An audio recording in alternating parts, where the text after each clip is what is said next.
এটা একটা সেবামূলক প্রতিষ্ঠান, এদের জন্য সেবার মান আরও বাড়ে, এটি তাদের কাছে বলা হয়েছে। তা আপনারা জানেন যে হ্যাঁ, এই প্রতিষ্ঠানে আগে যে পরিমাণ দুর্নীতি হতো এই দিদি আসার পরে অনেকটা কমছে, বাট এইটারে আরও কমে আনতে হবে। এখনও কিন্তু পাসপোর্টের লোকজনে পেতে অনেক সময় অনেকটা হেসেল পোহাইতে হয়। এটার কীভাবে আরও কমায় আনন যায় এই ব্যাপারে কিন্তু এখানে আলাপ হয়েছে। ডিজিরে বলা হয়েছে উনি তো চেষ্টা করতেছে, বাট উনি তো জিরো লেভেলে এখন পর্যন্ত আনতে পারেনি। এখানে ধরনের যে আনসার আছে তারা অনেক সময় হয়। তারপরে আমাদের ধরেন যে এই যে জেলা পর্যায়ে যেইগুলি অফিস রয়ে গেছে ওখানেও কিন্তু লোকজনের পাসপোর্ট পাইতে অনেক সময় সমস্যার সমাধান।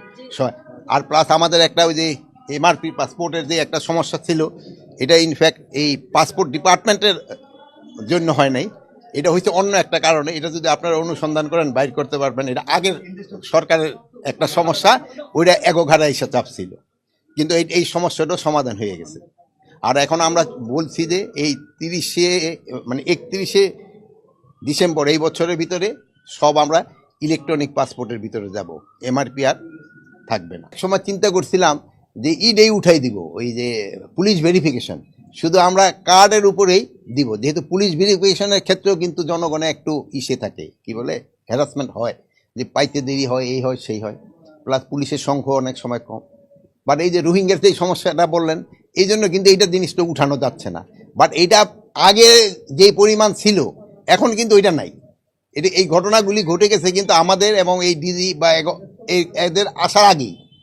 বাট এটার আস্তে আস্তে এখন যে সময় আমরা নতুনভাবে ইস্যু করতে যাচ্ছি, আবার তারটা ট্রেনিং শেষ হয়ে যাচ্ছে, সেই সময় দেওয়ার সময় আমরা এই জিনিসটা চেক করে দিচ্ছি। পুলিশ ভেরিফিকেশন থাকছে কি থাকছে না এর ব্যাপারে আমি এখনও বলতে পারবো না। বাট যদি দেখা যায় যে শুধু আমাদের আইডি কার্ডের দিয়ে পারা যায়, তো হয়তো আমরা পুলিশ ভেরিফিকেশন তো উঠাই দিব, যেহেতু আইডি কার্ডও তো আমাদের মন্ত্রণালয়ে তো আসতেছে। আর প্লাস আমাদের ধরেন পুলিশ রিফর্ম কমিশনের তাদের একটা রিকমেন্ডেশন যদি থাকে সেই সময় অন্য কথা। আমাদের দেশে বিদেশি অনেকেই আছে যাদের কোনো ভিসা নেই, ভিসা ছাড়া কিন্তু আমাদের দেশে তারা থাকতেছে এবং চাকরি বাকরি করতেছে। তাদের ক্ষেত্রে 31শে